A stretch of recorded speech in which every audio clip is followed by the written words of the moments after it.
रूस यूक्रेन युद्ध भी, वहां से भी अब बड़ी खबरें आ रही है, क्योंकि रूस यूक्रेन युद्ध की एक चौंकाने वाली खबर अब देखनी और जाननी जरूरी है, जहां रूस यूक्रेन में जारी जंग के बीच ये वाकई हैरान करने वाली खबर है। एक तरफ दोनों देश 22 महीने से जंग लड़ रहे हैं, लेकिन दोनों के बीच कारोबार भी चल रहा है। जी हां, सही सुना आपने, दोनों देश 22 महीने से जंग लड़ रहे हैं और दोनों के बीच कारोबार भी हो रहा है। एक साल में रूस यूक्रेन के बीच $4 मिलियन का कारोबार हुआ है। एशियन टाइम्स की रिपोर्ट में इसको लेकर क्या बड़े दावे किए गए हैं, इंफॉर्मेशन वॉल का रुख करते हुए यही डिटेल आपके सामने होगी, क्योंकि यह जानना समझना जरूरी है कि आखिर कितना कारोबार अभी तक हो चुका है। 12 महीने में $4 मिलियन का कारोबार हुआ है। और यह बिजनेस क्यों किया जा रहा है, जरा यह भी जान लीजिए, क्योंकि रूस को एयरक्राफ्ट और हेलीकॉप्टर्स के पार्ट्स चाहिए, और हेलीकॉप्टर्स के पार्ट्स उसे चाहिए, इसमें खासतौर पर AN-124 कार्गो एयरक्राफ्ट, कामोव के A-32 हेलीकॉप्टर, AN-24 इंजन और AN-12 इंजन। पार्ट्स यूक्रेन से रूस ले रहा है। इंपॉर्टेंट इसमें यह भी है कि किस तरीके से कौन कौन सी कंपनियों के जरिए ये पार्ट्स दिए जा रहे हैं, जहां पर 4 बड़े नाम आपके सामने, आविया फीड सर्विस को लेकर, कीव आटम प्लांट, और इंपॉर्टेंट यह भी है कि किस तरीके से खार्किव अग्रीमेंट डिजाइन ब्यूरो, और इसके साथ ही एक और नाम है वो है वोल्चेस्क अग्रीमेंट प्लान। हालांकि अब बड़े सवाल इसको देखते हुए ये है कि जंग के बीच रूस से कारोबार आखिर क्यों कर रहा है यूक्रेन, और पर्दे के पीछे इतना बड़ा खेल क्यों खेला जा रहा है। हालांकि जंग के साथ साथ रूस से कारोबार यूक्रेन के लिए कितना घातक होगा, कौशिक सर, समझना भी जरूरी है। दरअसल मुझे लगता है कि जो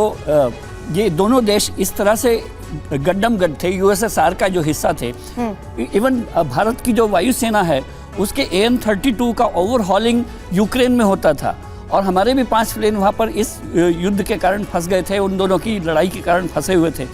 तो ये उनकी मिलिट्री आधी फैसिलिटीज़ यूक्रेन में हैं और आधी फैसिलिटीज़ रशिया में हैं, पार्ट्स फैक्ट्रीज यूक्रेन में हैं, तो ये कारोबार होना एक बिल्कुल ऑर्गेनिक रिलेशनशिप है। It's an organic relationship. लेकिन इस हालात में, जंग के इस हालात के बीच में जिस तरीके से बड़े फैसले हो रहे हैं, एक और बड़ी खबर है, रूस ने अब समंदर में 8वीं सबमरीन उतारने का फैसला लिया है, और घातक हथियारों से लैस सबमरीन को लेकर बड़ी खबर आई, जहां नेटो रूस में तनाव तो अब बढ़ता ही जा रहा है। मनीष, इस पर आपका रिएक्शन जरूर चाहूंगी, इन दोनों बड़ी खबरों पर, लेकिन उससे पहले ये जानना और समझना जरूरी है कि कैसे व्हाइट सी में रूस की तरफ से न्यूक्लियर सबमरीन उतारने से अब टेंशन बढ़ती जा रही है, और जंग के बीच पुतिन का यह फैसला यूक्रेन के लिए काल ला सकता है, और पुतिन के इस फैसले से अमेरिका भी जाहिर सी बात है परेशान है, मिडिल ईस्ट में भी तनाव बढ़ता जा रहा है, और व्हाइट सी में न्यूक्लियर सबमरीन किस तरीके से और बड़े खतरे को अंजाम दे सकता है, उसके बारे में भी ग्राफिक्स के अंदाज में ये खास इंफॉर्मेशन आपके सामने, क्योंकि रूस ने अब व्हाइट सी में जिस तरीके से ओकनजेक न्यूक्लियर सबमरीन को उतारने का फैसला लिया है, सेवरोडिविस्क पोर्ट से इसे उतारा गया है न्यूक्लियर सबमरीन को, और कई घातक हथियारों से ये लैस है रूस का ये न्यूक्लियर सबमरीन में कई क्रूज मिसाइलें भी लैस की गई हैं, और रूस की इस न्यूक्लियर सबमरीन में वाटर कूलर रिएक्टर भी लगे हुए हैं। क्विक रिएक्शन मनीष आपसे इस पर चाहूंगी, क्योंकि जंग के हालात के बीच, दोनों के बीच जारी ट्रेड, वहीं अपनी न्यूक्लियर क्षमता का तो प्रदर्शन हो रहा था, लेकिन यह पोस्चरिंग क्या संकेत देती है?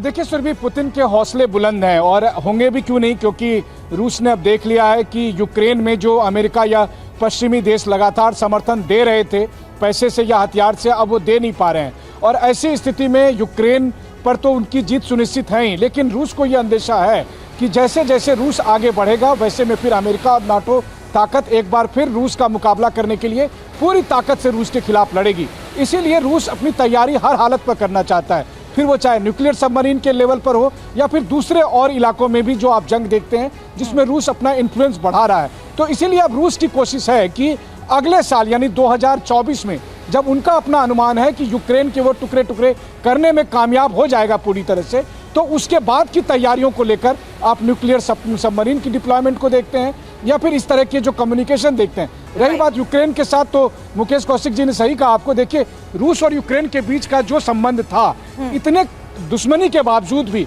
आप देखिए कि आज भी उसमें व्यापार हो रहा है। यही एक सच्चाई थी जिसे पश्चिमी देश नकार रहे थे। बिल्कुल आपने सही कहा, लेकिन जंग के इस हालात के बीच रूस जिस तरीके से फैसले ले रहा है उस पर पश्चिम की भी नजर